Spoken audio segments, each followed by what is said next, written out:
Welcome to the Slop Farm. Enjoy the video.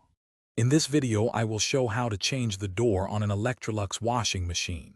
First, gather your tools, including a screwdriver, a Torx bit, and a small flathead screwdriver.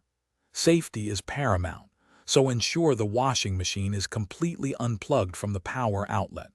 Once unplugged, open the washing machine door fully to gain easy access to the hinge screws. This preparation ensures a smooth and safe process. Now, let's proceed with removing the old door. Using your screwdriver or Torx bit, carefully unscrew the hinge screws that secure the door to the washing machine frame.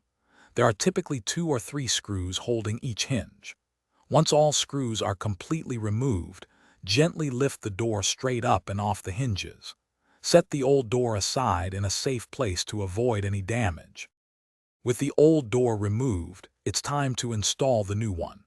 Carefully align the new door's hinges with the hinge mounts on the washing machine frame. Once aligned, insert the hinge screws and begin to tighten them securely. Be careful not to over-tighten, as this could strip the screws or damage the frame. After tightening, check the door's alignment and ensure it opens and closes smoothly without any resistance. For the final steps, close the new door and ensure it latches properly and securely. You should hear a distinct click. Once you're satisfied with the latch, plug the washing machine back into the power outlet. As a crucial test, run a short, empty wash cycle. This will confirm proper operation of the door and ensure there are no leaks around the seal, giving you peace of mind. Thanks for watching.